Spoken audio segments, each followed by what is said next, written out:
Hello दोस्तों, कैसे हो आप सब। उम्मीद करते हैं अच्छे से होंगे। आज के इस वीडियो में हम जानेंगे 12 यानी इंटर के जो हिंदी है का सिलेबस जानेंगे कि हिंदी में किस प्रकार का क्वेश्चन आता है, किस में से आता है, किताब से कितना आता है और हिंदी व्याकरण से कितना आता है। तो आइए इस वीडियो को शुरू करते हैं। सबसे पहले इसमें हम ऑब्जेक्टिव जानेंगे। ऑब्जेक्टिव यानी जिसका आंसर आपको ओएमआर शीट पर देना रहता है, गोलक को गाढ़ा करके, गोलक को भर करके। तो ऑब्जेक्टिव में आपको लगभग 50% क्वेश्चन हिंदी व्याकरण से रहेगा और 50% क्वेश्चन किताब से, यानी आधा क्वेश्चन हिंदी व्याकरण से रहेगा और लगभग आधा किताब से। हिंदी व्याकरण से आपको किस किस में से रहेगा वो जान लेते हैं संक्षेप में, इसके बाद हम डिटेल्स में भी जानेंगे। हिंदी व्याकरण से रहेगा वर्ण परिचय से, शब्द विचार से, शब्दों के लिंग से। और शब्दों के लिंग यानी इसमें जो जो पढ़ना है वो सब इसको डिटेल्स में दे दिए हुए हैं, आप चाहे तो पढ़ सकते हैं वीडियो पॉज करके। उसके बाद शब्दों के वचन से रहेगा, उसके बाद शब्दों की रचना, कारक से, शब्दों के रूपांतर से, संधि से, समास से, वाक्य विचार से, पदबंध से, विराम चिन्ह से, सामान्य अशुद्धियां से, विपरीतार्थक शब्द रहेगा। उसके बाद पर्यायवाची शब्द और अनेक शब्दों के लिए एक शब्द, के बाद मुहावरा, इन सभी में से रहेगा हिंदी व्याकरण से। और बाकी जो बच गया आधा क्वेश्चन वो आपके हिंदी का किताब से रहेगा, दिगंत से। इसके बाद आइए सब्जेक्टिव समझ लेते हैं। सब्जेक्टिव में निबंध रहेगा आपका सबसे पहले 8 अंक का। उसके बाद व्याख्या करना रहेगा, ये 8 नंबर का रहता है, चारों क्वेश्चन दिया रहता है जिसमें से 2 को बनाना रहता है। और व्याख्या किसका करना रहता है, किताब के गद्य खंड में से या पद्य खंड में से। यानी गद्य खंड में से कविता, गद्य खंड यानी जो कहानी रहता है, निबंध रहता है, लेख रहता है, शायरी रहता है, ईटीसी में से कोई लाइन आपको दे दिया जाएगा और उसका व्याख्या करना रहेगा। पद्य खंड, पद्य खंड का मतलब होता है कविता, यानी कविता का कोई लाइन आपको दे दिया जाएगा और उसी का व्याख्या करना रहेगा, ये 8 अंक का हो जाएगा। उसके बाद आपको पत्र लिखना रहेगा 5 अंक का। उसके बाद फिर प्रश्न का उत्तर देना रहेगा, किताब आप जो पढ़े रहिएगा दिगंत, उस किताब से प्रश्न आपको दिया जाएगा 10 गो, उसमें से किसी भी 5 को बनाना रहता है और ये भी 10 अंक का है, 5 गुने 2 यानी 10 अंक। उसके बाद फिर किताब से ही प्रश्न रहेगा और ये दीर्घ उत्तरीय रहेगा, लगभग 5 अंक का एक प्रश्न रहेगा, 6 को दिया रहेगा, इसमें से 3 को बनाना है। उसके बाद रहेगा संक्षेपण। इसके अलावा आप चाहेंगे तो ये अलग से पढ़ सकते हैं, सारांश, भावार्थ और व्याख्या, नहीं तो बस इतना ही रहेगा। आइए इसको थोड़ा डिटेल्स में समझ लेते हैं। व्याकरण से क्या रहेगा, वर्ण परिचय से। वर्ण परिचय में आपको क्या क्या पढ़ना रहेगा, वर्ण की परिभाषा यानी वर्ण किसे कहते हैं, वर्णों की संख्या कितनी है, टोटल हिंदी में टोटल वर्णों की संख्या कितनी है और उसके नाम क्या क्या है, वर्णों के भेद यानी स्वर वर्ण, व्यंजन वर्ण, ये सब। संयुक्त व्यंजन, संयुक्त व्यंजन भी आप जानते हैं, श्र, त्र, ज्ञ, ट। उसके बाद उच्चारण स्थान यानी कौन सा वर्ण, यानी किस वर्ण की ध्वनि या साउंड कहाँ से निकलती है, मुंह के किस भाग से, इसी को कहते हैं उच्चारण स्थान।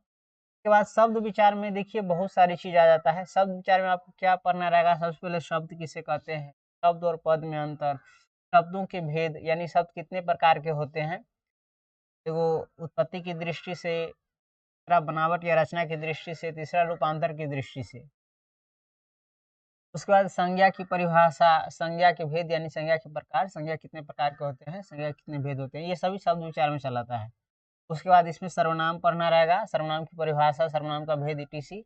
उसके बाद इसी में पढ़ना रहेगा आपको विशेषण के बारे में। और ये जो देख रहे हैं आप स्टार लगा हुआ, ये उतना ज़रूरी नहीं है, फिर भी आप चाहे तो पढ़ सकते हैं, कहिएगा तो हम ये भी पढ़ा देंगे। वैसे इन सब की वीडियो बारी बारी से आपके इस चैनल पर अपलोड हो जाएगा। उसके बाद क्रिया पढ़ेंगे, क्रिया के बाद धातु की परिभाषा यानी धातु के बारे में पढ़ेंगे, धातु के भेद कितने होते हैं ये जानेंगे।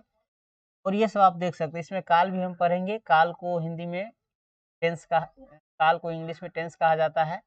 और काल के भेद, वर्तमान काल, भूतकाल, भविष्य काल, इटिस, ये सब पढ़ेंगे। और इसमें क्रिया विशेषण, अव्यय यानी अविकारी शब्द, इन सब के बारे में भी जानकारी हासिल करेंगे। सब विचार में जान गए आप, इतना चीज आएगा। उसके बाद शब्दों के लिंग यानी कौन सा शब्द स्त्रीलिंग है कि पुल्लिंग है, कोई शब्द आपको दिया जाएगा वो स्त्रीलिंग है कि पुल्लिंग है, तो हम कैसे जानेंगे, ये इसमें पढ़ेंगे। समझे। उसके बाद शब्दों के वचन, यानी हिंदी में जो वचन होते हैं, एक वचन, बहुवचन के बारे में पढ़ेंगे। संस्कृत में 3 वचन होते हैं, एक वचन, द्विवचन और बहुवचन। लेकिन हिंदी में और इंग्लिश में 2 ही वचन होते हैं, एक वचन और बहुवचन, जिसको इंग्लिश में कहते हैं singular number and plural number. उसके बाद शब्दों की रचना पढ़ेंगे।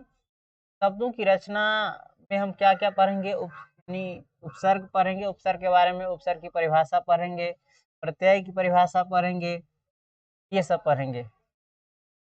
उसके बाद कारक, ये भी बहुत ज़रूरी है, कारक के बारे में पढ़ेंगे। कारक के भेद कितने होते हैं, कारक की विभक्ति क्या होती है, ये सब, कर्ता ने कर्म को, ये सब। शब्दों के रूपांतरण पढ़ेंगे हम, इसके अनुसार संज्ञा के रूपांतर पढ़ेंगे, लिंग के अनुसार, वचन के अनुसार, कारक के अनुसार। जैसे लड़का क्या है, पुल्लिंग है, अगर इसको लिंग के अनुसार चेंज करेंगे स्त्रीलिंग में तो लड़की। इसी प्रकार से घोड़ा को बहुवचन में हम अगर चेंज करेंगे तो घोड़े।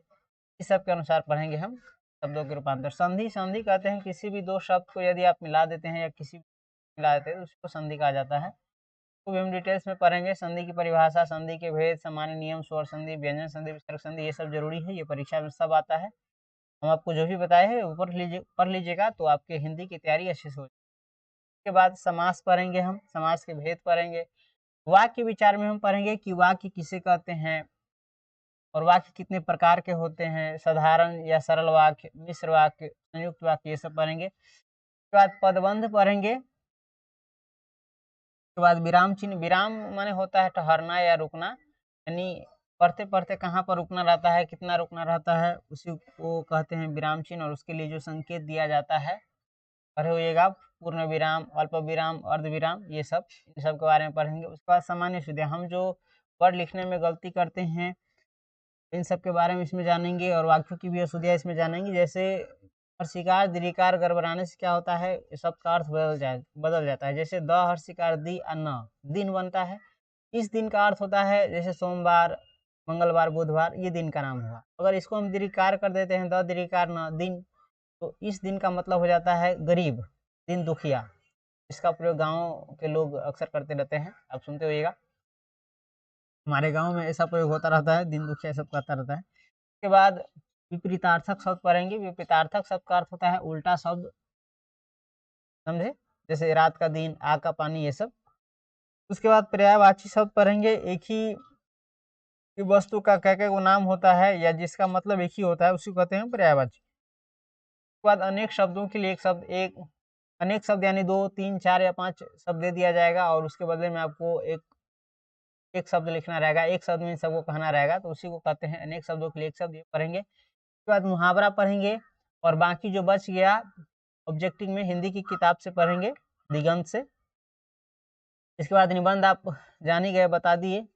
ये भी फिर भी हम पढ़ना लिखना सीखेंगे, इसको भी व्याख्या करना भी हम सीखेंगे और बताएंगे बहुत आसानी से कि आप किसी भी लाइन का या पद का एकदम आराम से अपना सेंस लगा करके, दिमाग लगा करके उसकी व्याख्या कर सकते हैं। पत्र लिखना भी सीखेंगे इसमें हम, और बाकी ये सब जो किताब है संक्षेपण, ये सब भी देखेंगे। तो जाते-जाते आप बताइए और क्या सीखना चाहते हैं और ये आपको वीडियो कैसा लगा? उम्मीद करते हैं आपको इनसे जानकारी मिली होगी हिंदी के बारे में।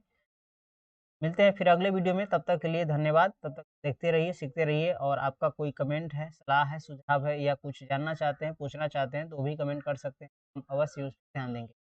मिलते हैं फिर अगले वीडियो में, तब तक के लिए